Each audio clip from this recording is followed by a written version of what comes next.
Hello friends तुम एबे देख अवतल दर्पण व्यवहार यूजेस ऑफ कनकेव मिरर है। देख टर्च आलोक और जान गुड़िकर शीर्ष आलोक शक्तिशाली समांतर आलोक रश्मि पाइबा अवतल दर्पण व्यवहार कराए। जान गुड़िक जापार तुम बैक आड़े काटला बेले सब मुहर बड़ प्रतिबिंब देखापी अवतल दर्पण व्यवहार कराए। दंत चिकित्सक मैंने दांतर बड़ प्रतिबिंब पाइबा अवतल दर्पण व्यवहार करते। सौर चूल्हार माने सोलार जो पैन जो देखुच सोलार है सेठी सूर्यालोक को केन्द्रीभूत करने एवं ताप सृष्टि करने माने अत्यधिक हिट जेनेट करने है अवतल दर्पण व्यवहार कराए। तापर जमी आम अवतल दर्पण विभिन्न प्रकार वस्तुर अवस्थान प्रतिबिंबर अवस्थान देखुले सेमती उत्तल दर्पण में प्रतिबिंबर विभिन्न अवस्थान एवं प्रकृति देखिए आम है। ये केवल दुईटा अच्छी जदि वस्तुटी अनंत दूरतार थे कौन हम ना प्रतिबिंब कौटी हे निश्चय फोकस रे तो मुझे चित्र करूनी तुमको यही चित्र हिं बुझे दूसरी वस्तु अच्छे अनंत दूरतार है प्रतिबिंब फोकस तार हिं तैयारी हम तुम आगुरी कही यहाँ हूँ उत्तल दर्पण बाहर को बाहर जाइए वस्तु अनंत दूरतार अच्छे प्रतिबिंब कौटी फोकस तार तैयारी है प्रतिबिंबर आकार केमती क्षुद्राकार बिंदु सम पॉइंट लगे पॉइंट ताले प्रकृति कौन हो ना सीटी कौन थी वास्तव ओलटा थिला इठी कौन हम अवास्तव और सड़क हम यहाँ हूँ important between it is the important difference between concave and convex mirror बुझीपाल अवतल और उत्तल दर्पण भितर यहाँ हूँ इंपोर्टाट है डिफरेंस माने प्रभेद जाऊ कह पार्थक्य जाऊ कह। सेकेंड है जदि वस्तुटी अनंत दूरता पोल भितर रोचे प्रतिबिंब कौटी तैयारी हम ना प्रतिबिंब माने दर्पणर पछपटे पी आउ एफ मध्य सृष्टि हम है पी आउ एफ माने पोल एवं फोकस भितर सृष्टि हम। तो प्रतिबिंबर आकार वस्तुर आकार निश्चय छोट हो कहीं प्रतिबिंब फोकस था माने अनंत दूरता बेले पोल आड़ को आउची दर्पण आड़ को आइले प्रतिबिंबर आकार छोट हम दर्पण आड़ ठार दूरे गले प्रतिबिंबर आकार बड़ हम है। देखिपार प्रतिबिंबर प्रकृति कौन हम आभासी और सड़क आभासी माने कौन आ वास्तव माने कौन बुझीपार वास्तव हूँ रियल आभासी हूँ भिजुआल तेणु दर्पण में आभासी प्रतिबिंब धरी रखी हुए ना किंतु वास्तव माने रियल को धरी रखी हुए है। बर्तमान पढ़िया उत्तल दर्पण व्यवहार जान गुड़िक उत्तल दर्पण साधारण जान गुड़िक उत्तल दर्पण साधारणतः पछपाख देखापी व्यवहार कराए रेयर केस देखा जाए है। दर्पण को जान सामना पटे गोटे कड़ को लगी थाए यह द्वारा गाड़ी चालक तार पछपटे आसुवा जान मान को देखिपारे और से अनुसार गाड़ी को निरापद स्थान को नहीं जाए है। पछपाख देखापी उत्तल दर्पण उच्चा स्थान को नि जाए है कारण यही दर्पण वस्तु गुड़िक सर्वदा सड़क प्रतिबिंब देखिए किंतु प्रतिबिंब आकार छोट होता है। देख गाड़ी बाइक रे कौन लगा जाए उत्तल दर्पण व्यवहार कराए अवतल नुह कहीं ना बाइक रे जब अवतल देखा दर्पण नि प्रतिबिंब आकार माने कौन हो बड़ हो है कि जदि बड़ हो गाड़ी मिरर तो छोटियाटे ताले मिररटा जदि गोटे गाड़ी आउची कि ट्रक आउची से तो मिरर को फुल फिलअप करदेव ताले तुम देखो केमती अलग गाड़ी साइकल बाइक केमती आउची बोली जदि आम उत्तल दर्पण नवा ताले चित्र गुड़िक छोट हो माने दर्पणर प्रतिबिंब छोट हो जहाँद्वारा कौटी गाड़ी आउची कौटी साइकल आउची कौटी फांका स्थान अच्छी से भल भाव में जापर है कि आउ गोटे इंपोर्टाट पॉइंट देख गोटे समतल दर्पण में जी क्षेत्र में प्रतिबिंब देखिए ताहा अपेक्षा अधिक क्षेत्र में प्रतिबिंब को उत्तल दर्पण में है जान चालक को देखिबार सक्षम होते जदि तुम मनकर गाड़ी फ्रंट में मनकर माने पछ वस्तु देखापी रियर इमेज माने पछ वस्तु पछ प्रतिबिंब देखापी तुम जदि प्लेन मिरर नेल माने जो समतल दर्पण नेल जी प्रतिबिंब देखिपार मैंने से टी जहाँ बड़ देखा आम उत्तल ने प्रतिबिंब टी छोट और सब जिन देखा बुझीपाल। बर्तमान देख वर्तुलाकार दर्पणर प्रतिबिंब देखापी प्रचलित संकेत प्रथा विषय संक्षिप्त धारणा दियो यहाँ इंपोर्टाट सर्ट क्वेश्चन आसे है कि वर्तुलाकार दर्पण प्रतिफलित तथ्य गुड़ जो प्रथा द्वारा जानी कार्टेशियन संकेत प्रथा कह कार्टेशियन जमी तुम समतल पढ़ कार्टेशियन प्लेन आर स्क्वायर प्लेन मन पड़ी नवम आलजेब्रा है। तो फ्रेंड तुम जो देखुच यहाँ टोटाल विराट बड़ लिखाई जमी लंकोसिन भाया लिखाई किंतु ये लंकोसिन बहुत सहज और सिंपल मैं सर्टकट तुमको बुझे दूसरी। देख मनकर यहाँ हूँ गोटे मिरर यहाँ कौ मिरर नवा कौन उत्तल नवा अवतल नवा दिए अवतल नहीं जाओ है तुम उत्तल भी नहीं पार नो प्रोब्लेम है यहाँ अवतल आम नहीं है यहाँ हूँ कौन तुम कह प्रिंसिपल आसीस कही प्रधान अक्ष यहाँ कौन ना पी माने पोल माने ये जो दर्पण मध्यबिंदु वर्तुलाकार दर्पण मध्यबिंदु पोल को आगुरी कही पोलटा कौन ओरिजिन नौ ओरिजिन माने मूल बिंदु तार स्थानक 0 0 छाड़ ये जो गोटा आम प्रधान अक्ष प्रिंसिपल आसे यहाँ को एक्स अक्ष नहीं जाओ ताले राइट साइड गला कौन एक्स लेफ्ट साइड कौन एक्स डी आसे बुझीपाल ठीक अच्छे ताले ये जो मिरर देखुच है ये सीधा उपरू गला कौन वाई अक्ष तलू गला कौन वाई डैश अक्ष ताने उपरू जीव पॉजिटिव तलू जीव नेगेटिव बुझीपाल। ताहले दर्पणर पोल ठारू डाहाण पटक गले आम प्लस पाइबा जुक्तात्मक चिन्ह पाइबा ହେଲା ଏଇ ପୋଲ ଠାରୁ ବାମକୁ ଗଲେ ଆମେ ମାଇନସ୍ ପାଇବା ବା ବିଯୁକ୍ତାତ୍ମକ ଚିହ୍ନ ପାଇବା ହେଲା। ତମେ କହିବି ଇଏ କ'ଣ ଚିହ୍ନ କ'ଣ ମୁଁ ଜାଣିପାରୁନି ନା ଯେତେବେଳେ ତମେ ଦର୍ପଣରେ ହେଲା ବସ୍ତୁ ଏଇଠି ଅଛି ପ୍ରତିବିମ୍ବ କେଉଁଠି ଅଛି ଆମେ ଯେତେବେଳେ ବାହାର କରୁଛେ ଯେଉଁ ଦୂରତା ବୁଝିପାରିଲ ଯଦି ପ୍ରତିବିମ୍ବର ଦୂରତା ମାନେ ପୋଲ ଠାରୁ ରାଇଟ୍ ସାଇଡ଼୍ରେ 5 ସେଣ୍ଟିମିଟର ଦୂରରେ ଅଛି କି 6 ମିଟର ଦୂରରେ ହଉ ସେଇଟା କ'ଣ ହେବ ପଜିଟିଭ୍ ହେବ ବୁଝିପାରିଲ। ପୋଲ ଠାରୁ ବାମ ପଟକୁ ବା ଦର୍ପଣର ପୋଲ ଠାରୁ ବାମ ପଟକୁ ଯଦି କ'ଣ ବସ୍ତୁ ବା ପ୍ରତିବିମ୍ବ କ'ଣ ଅଛି ମନେକର 3 ମିଟର ଦୂରତାରେ ଅଛି କି 10 ସେଣ୍ଟିମିଟର ଦୂରତାରେ ଅଛି ତାହେଲେ ସେ ଦୂରତାକୁ ଆମେ ନେଗେଟିଭ୍ ନେବା ବୁଝିପାରିଲ। ଠିକ୍ ଅଛି ବର୍ତ୍ତମାନ ୱାଇ ଆକ୍ସ ଉପରକୁ ଗଲେ ଯୁକ୍ତାତ୍ମକ ତଳକୁ ଆଇଲେ ବିଯୁକ୍ତାତ୍ମକ ପ୍ଲସ୍ ଉପରେ ତଳେ ନେଗେଟିଭ୍ ତାକୁ ଯୁକ୍ତାତ୍ମକ ବିଯୁକ୍ତ ଉପର ତଳ କ'ଣ ମୁଁ ବୁଝିପାରୁନି ଯଦି ନ ବୁଝିପାରୁଛ ବର୍ତ୍ତମାନ ବେଷ୍ଟ ଏକ୍ଜାମ୍ପଲ୍ ଦେଖ ମନେକର ଗୋଟେ ବସ୍ତୁ ଅଛି କିମ୍ବା ପ୍ରତିବିମ୍ବ ଅଛି ତା ନାଁ ହେଉଛି ଏବି ଯାଅ ଏବିର ଉଚ୍ଚତାଟା ବୁଝିପାରିଲ ଏବିର ଉଚ୍ଚତା କ'ଣ ହାଇଟ୍ ସେ କୁଆଡ଼ୁ ଯାଉଛି ନା ପ୍ରଧାନ ଅକ୍ଷ ଠାରୁ ସେ ଉପରେ ଅଛି ତେଣୁକରି ୟାର ସାଇନ୍ ୟାର ଚିହ୍ନ କ'ଣ ଯିବ ନା ଯୁକ୍ତାତ୍ମକ ଯିବ ବୁଝିପାରିଲ ଉପରକୁ ଗଲେ ଯୁକ୍ତାତ୍ମକ ବୁଝିପାରିଲ ହେଲା ସେମିତି ରାଇଟ୍ ସାଇଡ଼କୁ ଗଲେ ଯୁକ୍ତାତ୍ମକ ଲେଫ୍ଟ ସାଇଡ଼କୁ ଗଲେ ନେଗେଟିଭ୍ ହେଲା। ତାହେଲେ ମନେକର ଗୋଟେ ବସ୍ତୁ ଅଛି ବା ପ୍ରତିବିମ୍ବ ଅଛି ପ୍ରଧାନ ଅକ୍ଷ ଠାରୁ ତଳକୁ ସୃଷ୍ଟି ହେଇଛି ହେଲା ଓଲଟା ହେଇଛି ମନେକର ମନେ ପକାଅ ତୁମର ଅବତଳ ଦର୍ପଣରେ ଏଇଠି ହେଉଥିଲା ହେଲା ବାସ୍ତବ ଏବଂ ଓଲଟା ପ୍ରତିବିମ୍ବ ତିଆରି ହେଉଥିଲା ବୁଝିପାରିଲ ମନେ ପକାଇଦେବ ହେଲା। ତାମାନେ ପ୍ରଧାନ ଅକ୍ଷ ଠାରୁ ସେ ତଳକୁ ଯାଉଥିଲା ବୁଝିପାରିଲ ତାମାନେ ଇଏ ଯେଉଁ ହାଇଟ୍ଟା ଏଇ ଯେଉଁ ଉଚ୍ଚତାଟା ତାମାନେ ତଳକୁ ଆଇଛି ପ୍ରଧାନ ଅକ୍ଷ ଠାରୁ ତଳକୁ ତାହେଲେ ଆର ହାଇଟ୍ ଯଦି ମନେକର ଦେଇଛି 10 ସେଣ୍ଟିମିଟର କି 11 ସେଣ୍ଟିମିଟର ଉଚ୍ଚତାର ଗୋଟେ ବସ୍ତୁ କିମ୍ବା 2 ମିଟର ଉଚ୍ଚତାର ବସ୍ତୁ ତାହେଲେ ସେଠି ଉଚ୍ଚତାଟାକୁ କ'ଣ ନେବ ନା ନେଗେଟିଭ୍ ନେବ ବୁଝିପାରିଲ। ଏଇ ହେଉଛି ସଙ୍କେତ ପ୍ରଥା କାର୍ଟେସିଆନ୍ ସଙ୍କେତ ପ୍ରଥା। ଆମେ ପୋଲଟିକୁ ମୂଳବିନ୍ଦୁ ନେଇଥାଉ ପ୍ରଧାନ ଅକ୍ଷଟାକୁ ଏକ୍ସ ଅକ୍ଷ ନେଇଥାଉ ହେଲା। ତ ଫ୍ରେଣ୍ଡସ୍ ନେକ୍ସଟ ଆଇଲା ଦର୍ପଣର ସୂତ୍ର ଉଲ୍ଲେଖ କର। ବର୍ତ୍ତୁଳାକାର ଦର୍ପଣର ପୋଲ ଓ ବସ୍ତୁ ମଧ୍ୟରେ ଥିବା ଦୂରତାକୁ କ'ଣ କୁହାଯାଏ ୟୁ କୁହାଯାଏ ବୁଝିପାରିଲ। ପୋଲ ଏବଂ ବସ୍ତୁ ମଧ୍ୟରେ ଥିବା ଦୂରତାକୁ ୟୁ କୁହାଯାଏ। ଆମର ପୋଲ ଆଉ ପ୍ରତିବିମ୍ବ ମଧ୍ୟ ଦୂରତାକୁ ଭି କୁହାଯାଏ ମନେ ରହିଲା। ତାପରେ ହେଲା ଦର୍ପଣ ପୋଲ ଠାରୁ ଫୋକସ୍ ମଧ୍ୟ ଦୂରତା ଫୋକାଲ ଲେନ୍ଥ ସ୍ମଲ୍ ଏଫ୍ କୁହାଯାଏ ହେଲା। ତାହେଲେ ଦର୍ପଣ ସୂତ୍ର କ'ଣ ହେଲା 1/v + 1/u = 1/f ଏହାକୁ ଦର୍ପଣର ସୂତ୍ର କୁହାଯାଏ। ଏହି ସୂତ୍ର ପ୍ରୟୋଗ କରି ଆମେ ଦର୍ପଣର ହେଲା ପ୍ରମୁଖରେ ବସ୍ତୁର ଦୂରତା ଦେଇଥିଲେ ଏବଂ ଫୋକସ୍ ଦୂରତା ଦେଇଥିଲୁ ଆମେ ପ୍ରତିବିମ୍ବର ଦୂରତା ପାଇପାରିବା କିମ୍ବା ପ୍ରତିବିମ୍ବ ଦୂରତା ଏବଂ ଫୋକସ୍ ଦୂରତା ଦେଇଥିଲେ ବସ୍ତୁର ଦୂରତା ପାଇପାରିବା କିମ୍ବା ବସ୍ତୁର ଦୂରତା ପ୍ରତିବିମ୍ବ ଦୂରତା ଦେଇଥିଲେ ଆମେ ଫୋକସ୍ ଦୂରତା ମଧ୍ୟ ପାଇପାରିବା। ଦେଖ ଫ୍ରେଣ୍ଡସ୍ ଇଏ ହେଉଛି ଗୋଟେ ଅବତଳ ଦର୍ପଣ ହେଲା ଇଏ ହେଲା ପୋଲ ବସ୍ତୁ ଏଇଟା ହେଉଛି ଫୋକସ୍ ଏଇଟା ତ ପୋଲ ଏଇଟା ହେଉଛି କ'ଣ ସେଣ୍ଟର ଅଫ୍ କର୍ଭେଚର୍ ବା ବକ୍ରତା କେନ୍ଦ୍ର ଯାହାକୁ କହୁଛ। ଯେତେବେଳେ ବସ୍ତୁଟି ଏଇଠି ଅଛି ତାହେଲେ ପ୍ରତିବିମ୍ବ କେଉଁଠି ତିଆରି ହେଉଛି ନା ସି ଆଉ ଏଫ୍ ଭିତରେ ଏଇଠି ତିଆରି ହେଉଛି ଏ ବି ଏଇଠି କ'ଣ ହେଇଛି ବି ଡ୍ୟାସ୍ ଏ ଡ୍ୟାସ୍ ହେଇଛି ତାହେଲେ ପି ବି ବୁଝିପାରିଲ ପି ଆଉ ବି କ'ଣ ହେଲା ନା ୟୁ ହେଲା ବୁଝିପାରିଲ ମାନେ ବସ୍ତୁର ଦୂରତା ଏଇଟା ମାଇନସ୍ ନିଆଯିବ କହିଛି ଯେତେ ପ୍ରୋବ୍ଲେମ୍ କରିବ ମାଇନସ୍ ନିଆଯିବ। ମନେକର ବସ୍ତୁଟି ପୋଲ ଠାରୁ 5 ସେଣ୍ଟିମିଟର ଦୂରତା ଅଛି ତାହେଲେ ତୁମେ ୟୁ କ'ଣ ନେବ -5 ସେମି ନେବ ବୁଝିପାରିଲ। ଆଚ୍ଛା ପି ବି ଡ୍ୟାସ୍ ଇଏ କ'ଣ ନା ପ୍ରତିବିମ୍ବର ଦୂରତା ପ୍ରତିବିମ୍ବ ଦୂରତା କାହାକୁ କୁହାଯାଏ ନା ପୋଲ ଆଉ ପ୍ରତିବିମ୍ବ ମଧ୍ୟରେ ଥିବା ଦୂରତାକୁ ପ୍ରତିବିମ୍ବ ଦୂରତା ବା ଭି କୁହାଯାଏ ଆଉ ବସ୍ତୁର ଦୂରତା କାହାକୁ କୁହାଯାଏ ପୋଲ ଆଉ ବସ୍ତୁ ମଧ୍ୟରେ ଥିବା ଦୂରତାକୁ ବସ୍ତୁର ଦୂରତା କୁହାଯାଏ ୟୁ କୁହାଯାଏ। ପି ବି ଡ୍ୟାସ୍ ମନେକର ଦେଇଛି 3 ସେଣ୍ଟିମିଟର ଦୂରରେ ଅଛି ତାହେଲେ କ'ଣ ନେବ ତୁମେ -3 ସେଣ୍ଟିମିଟର ନେବ ଯେତେବେଳେ ତୁମେ ପ୍ରୋବ୍ଲେମ୍ କରିବ ଇମ୍ପୋର୍ଟାଣ୍ଟ ସର୍ଟ କ୍ୱେଶ୍ଚିନ୍ ମନେ ରଖ ହେଲା। ତାହେଲେ ଦର୍ପଣ ସୂତ୍ର କ'ଣ ନା 1/v + 1/u = 1/f ହେଲା।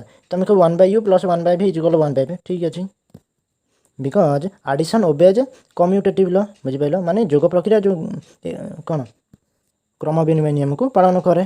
ତାପରେ what do mean Bai magnification ମାନେ ପରିବର୍ଦ୍ଧନ କାହାକୁ କୁହାଯାଏ ଏହା ପାଇଁ ସୂତ୍ର ନିଗମନ କର। ବର୍ତ୍ତୁଳାକାର ଦର୍ପଣରେ ହେଲା ବସ୍ତୁର ପ୍ରତିବିମ୍ବ ସୃଷ୍ଟି ହେଉଥିବା ବେଳେ ବସ୍ତୁର ଆକାର ତୁଳନାରେ ପ୍ରତିବିମ୍ବର ଆକାର କେତେ ଗୁଣ ପରିବର୍ଦ୍ଧିତ ହୋଇଛି ଏହାକୁ ବର୍ତ୍ତୁଳାକାର ଦର୍ପଣର ପରିବର୍ଦ୍ଧନ କୁହାଯାଏ। ମନେ ରହିଲା ପ୍ରତିବିମ୍ବ ତିଆରି ବସ୍ତୁଟେ ଥିଲା ମିରର ଥିଲା ପ୍ରତିବିମ୍ବ ତିଆରି ସେଇ ପ୍ରତିବିମ୍ବଟି ବସ୍ତୁର ତୁଳନାରେ କେତେ ଗୁଣ ପରିବର୍ଦ୍ଧିତ ହୋଇଛି 2 ଗୁଣ 3 ଗୁଣ କି 0.5 ମାନେ କେତେ ଗୁଣ ବଢ଼ିଛି ବା କେତେ ଗୁଣ କମିଛି କେତେ ଗୁଣ ପରିବର୍ଦ୍ଧିତ ହୋଇଛି ବା କେତେ ଗୁଣ କମିଛି ଆମେ ସେକୁ କ'ଣ କହିବା ପରିବର୍ଦ୍ଧନ କହିବା ବର୍ତ୍ତୁଳାକାର ଦର୍ପଣର ପରିବର୍ଦ୍ଧନ କହିବା ହେଲା। ମନେକର କମିଛି ମନେକର 0.5 1ରୁ କମ୍ ମାନେ କ'ଣ କମିଛି 1ରୁ ଅଧିକା ମାନେ ବଢ଼ିଛି ମନେକର 1.5 ପରିବର୍ଦ୍ଧିତ ହୋଇଛି ତାମାନେ 3/2 ଗୁଣ ବଢ଼ିଛି। ମୁଁ କହୁଛି 0.5 ପରିବର୍ଦ୍ଧିତ ହୋଇଛି ତାମାନେ ହାଫ୍ ହେଇଯାଇଛି 1/2 ହେଇଯାଇଛି 10 ସେମି ଥିଲା 5 ସେମି ହେଇଯାଇଛି ବୁଝିପାରିଲ।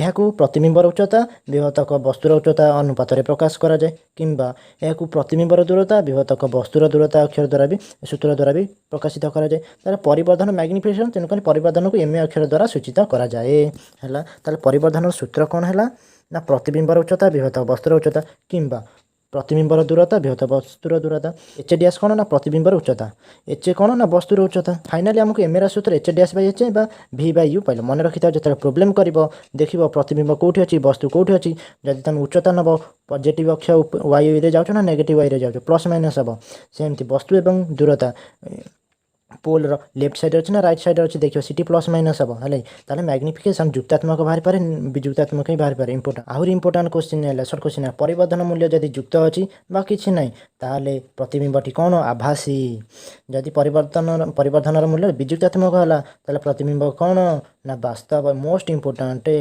एच डैश बाई एच कौन है ग्रेटर देन वन ताने उपरटी बड़ तलटी सान ऊपर किए अच्छे ना प्रतिबिंबर उच्चता ताने माने वस्तुर आकार तुलन प्रतिबिंब आकार कौन बढ़ी जब H dash by H equal to one है ताने ऊपर जहाँ तले से 3 3 5 5 4 4 ताने कौन प्रतिबिंबर उच्चता जहाँ वस्तुर उच्चता से बुझीपार सेमती भि आ यू नहीं पार जब भि by you greater than one है ताने प्रतिबिंबर दूरता वस्तुर दूरता ठारू अधिक जदि इक्वाल टू वन है ताने प्रतिबिंब दूरता वस्तु दूरता सामान है जब लेस देन है वस्तुर दूरता अधिक प्रतिबिंब दूरता कम देख फ्रेंड्स जमती आम वर्तुलाकार दर्पण पढ़िले सेमती बर्तमान आम लेंस पढ़िया है बुझिपाल लेंस क्या कहुए देख ना लेंस उभय पार्श्व वर्तुलाकार दर्पणर अंश विशेष तमें उभय पार्श्व वक्र थाए है देख फ्रेंड्स लेंस लेंस दी प्रकार है यहाँ है कौन उत्तल लेंस बा कन्वेक्स लेंस है उभय पार्श्व बाहर को बाहरी यहाँ कौन बाहर को बाहरी माने कन्वेक्स उत्तल भितर पशि जाते अवतल बुझिपाल ये कौन अवतल लेंस दीपट अवतल है बर्तमान आर आम डिटेल से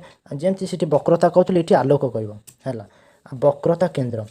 वक्रता केन्द्र कौन ना लेंस जो वर्तुलाकार पृष्ठर अंश विशेष से गोलकर केन्द्र कौन कहुए वक्रता केन्द्र कहुए वक्रता केन्द्र सी अक्षर द्वारा सूचित कराए मन रखि वर्तुलाकार लेंस दुईट वक्रता केन्द्र थाए ये उत्तल लेंस ये अवतल लेंस C1 C2 ये C2 C1 C2 तुमको केमी बुझाओ सारे ना देख ये हूँ गोटे कौन उत्तल लेंस दीटा वर्तुलाकार दर्पण अच्छी देख गोटे एमती जाइए तार कौन हम सेंटर गोटे ये अच्छी वक्रता केन्द्र ये अच्छी आउ गोटे एमती जाइए जो कौन वर्तुलाकार दर्पण तार सेंटर कौट अच्छी ये अच्छी यहाँ C1 यहाँ C2 सेमती यहाँ कौन अवतल लेंस ये हूँ गोटे वर्तुलाकार माने लेंस दर्पण आर सेंटर ये अच्छी आउ गोटे अच्छी एमती यार सेंटर ये तेणुक यहाँ मनकर C1 ये अच्छी C2 कौन बुझिपाल सी कहला तापर कहला प्रमुख अक्ष प्रिंसिपल आक्सिस क्या कहुए ना जो लेंस रहा तार दीटा सेंटर अच्छी दीटा वक्रता केन्द्र अच्छी से दीटा वक्रता केन्द्र को जोग कर रेखा को आम कौन कही था प्रमुख अक्ष कही था कौन C1 C2 को कौन कहुए प्रमुख अक्ष कहुए देखिए ये चित्र है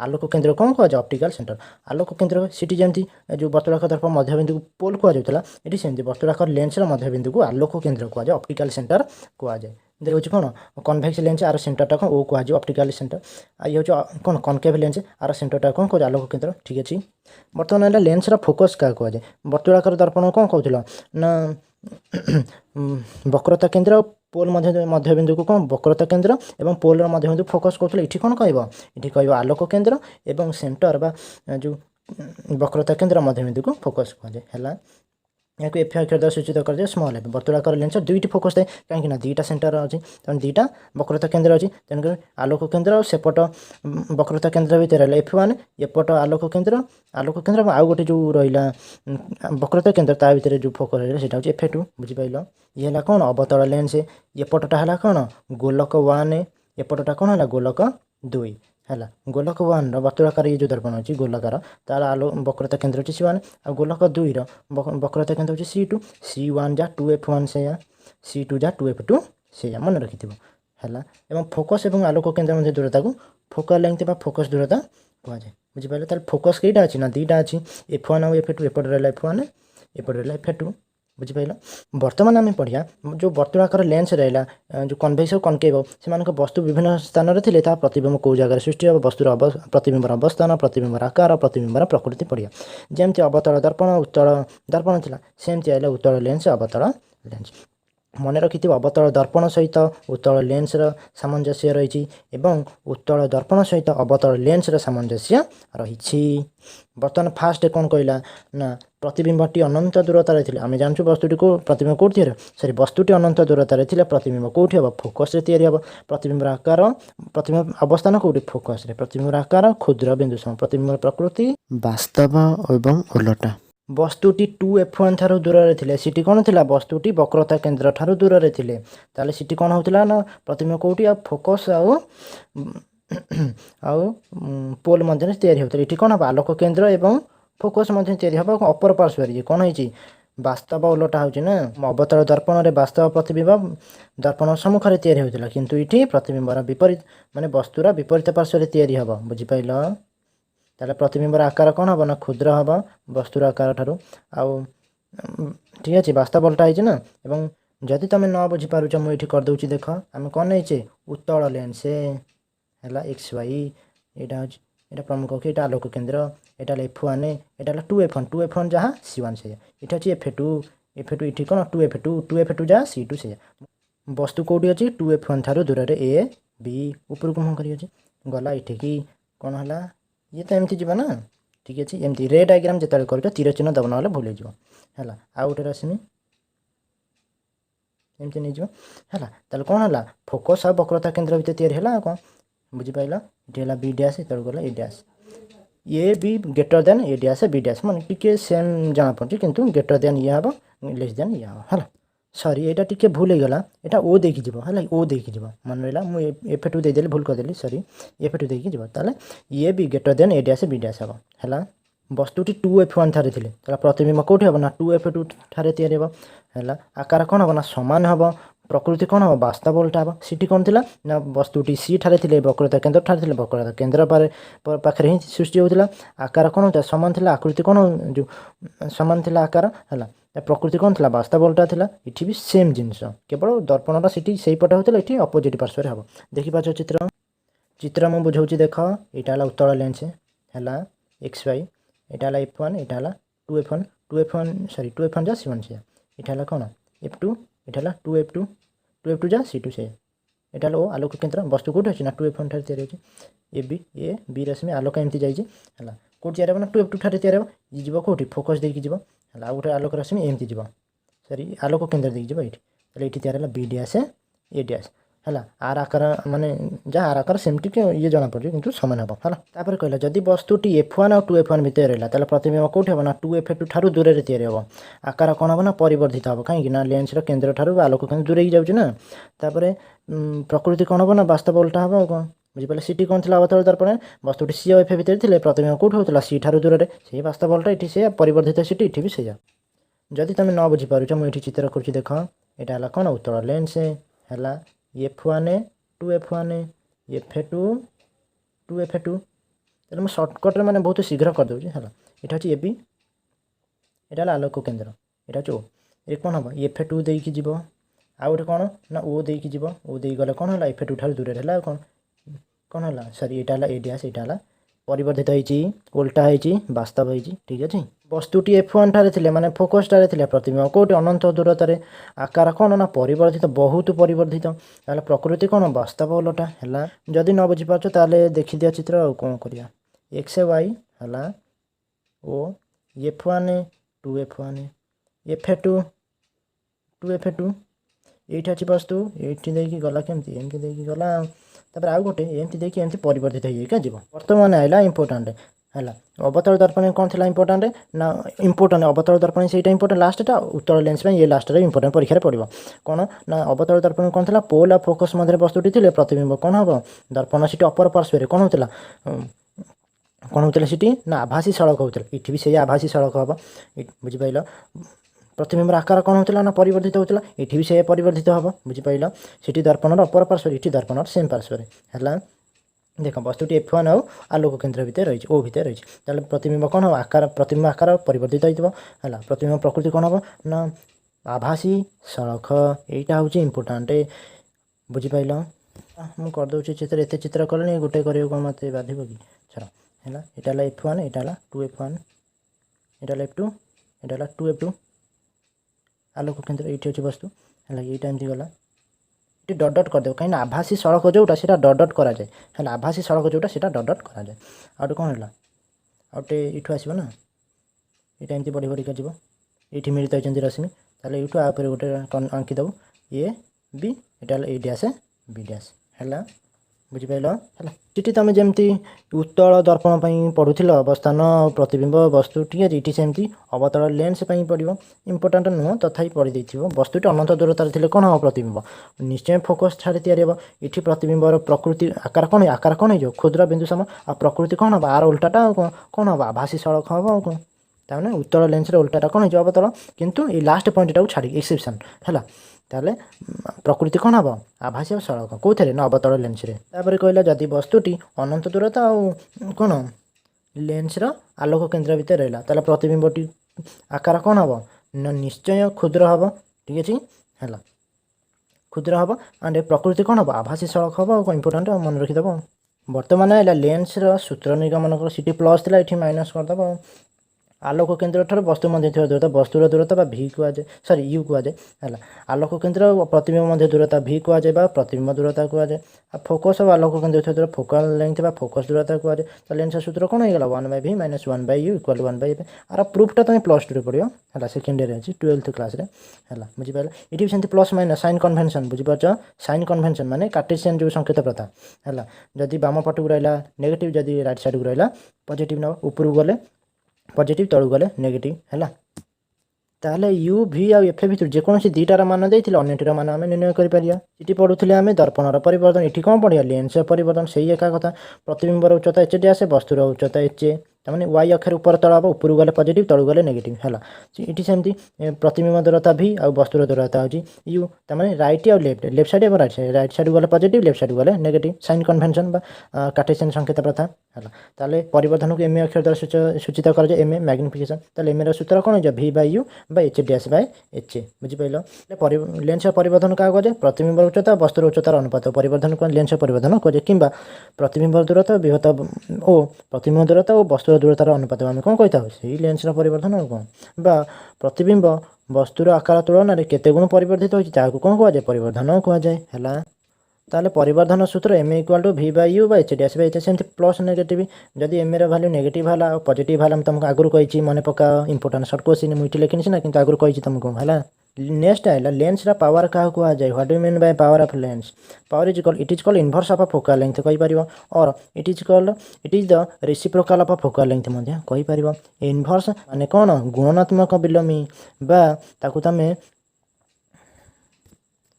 ताकू व्युत्क्रम कही था फोकस दूरतार व्युत्क्रम बा फोकस दूरतार विलोमी को बा फोकस दूरतार गुणात्मक विलोमी को आम कौन कही था पावर कही था कहार ना लेंस पावर कही था लेंस पावर को आम पी अक्षर द्वारा सूचित कर फोकस दूरता स्मॉल एफ द्वारा सूचित कर पी सूत्र कौन होगा ना 1/f बुझीपाल SI एक सिस्टमेटिक इंटरनेशनल बा इंटरनेशनल सिस्टमेटिक यूनिट है ये +2 फास्ट तुम डिटेल्स पढ़ो SI फुल फॉर्म कौन तार कन्वेंशन के है MKS कहे कहीं MKS कहुए SI कहुए तार सब डिटेल्स तुम +2 फास्ट ईयर पढ़ो CGS विषय भी पढ़ो है ऐसे एक लेंस पावर एक कौन डायोप्टर बा डी अक्षर द्वारा सूचित कराए मन रखी 1 डायोप्टर इक्वल मीटर इनवर्स बा 1 मीटर इनवर्स तमाने जदि फोकल लेंथ 1 मीटर होता है पावर कौन हो 1 मीटर इनवर्स बुझीपाल डायोप्टर एक कौन मीटर इनवर्स डायोप्टर एक हूँ मीटर इनवर्स बुझीपाल डायोप्टर शब्दर अर्थ हूँ देखा ताने लेंस देकी वस्तु को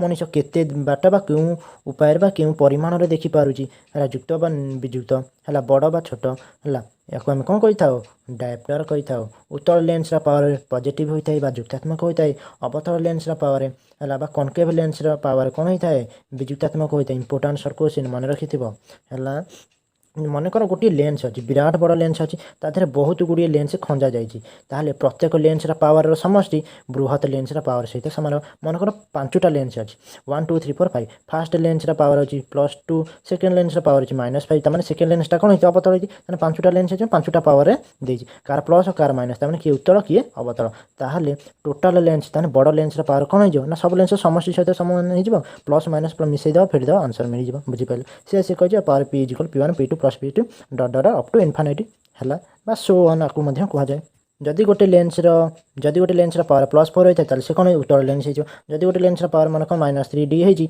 से कौन हो अवतल हो गोटे प्रोब्लेम कर दूसरी देख मनकर कही गोटे लेंस मनकर उत्तल लेंस देती फोकल लेंथ देके ना 3 मीटर बुझिपाइल ताले पचारे पी केते हो ना 1/f ताले 1/3 समान केते हैला ना 1/3 डेसिमल करदबा 0. केते 3 हैला मीटर इनवर्स बुझिपाइल हैला जदि ये कौन है उत्तल कही पॉजिटिव नेले जदि से कही गोटे अवतल लेंस फोकस दूरता हूँ 3 मीटर ताले कौन हम पावर नेगेटिव बाहर ताले पी कौन बाहर -0.33 मीटर इनवर्स बुझिपाइल उल्टाटा जदि देखो पावर देखो फोकल लेंथ पचार गोटे उत्तल लेंस पावर हूँ के 0.5 डायप्टर बाक मीटर इनवर्स 0.5 मीटर इनवर्स कहुए है फोकल लेंथ के एफ के ना पावर उल्टा 1/p आ कौन है पावर के ना 1/0.5 हेल्ले के ना 1/2 2 हो 2 मीटर आ कौन फोकस दूरता के 2 मीटर हो बुझिपाइल है यहाँ उत्तल कि पॉजिटिव बाहर सेमती अवतल नेगेटिव बाहर तो फ्रेंड्स ये वीडियो को लाइक करो चैनल को सब्सक्राइब करो एटलिस्ट 2 फ्रेंड को तो शेयर करो एंड ये वीडियो लिंक कॉपी कर व्हाट्सएप स्टेटस रे शेयर करो एंड कैप्शन लिख आलोकर प्रतिफलन प्रतिसरण यूट्यूब अपलोड होता बेस्ट लेक्चर देखा भूलु नहीं।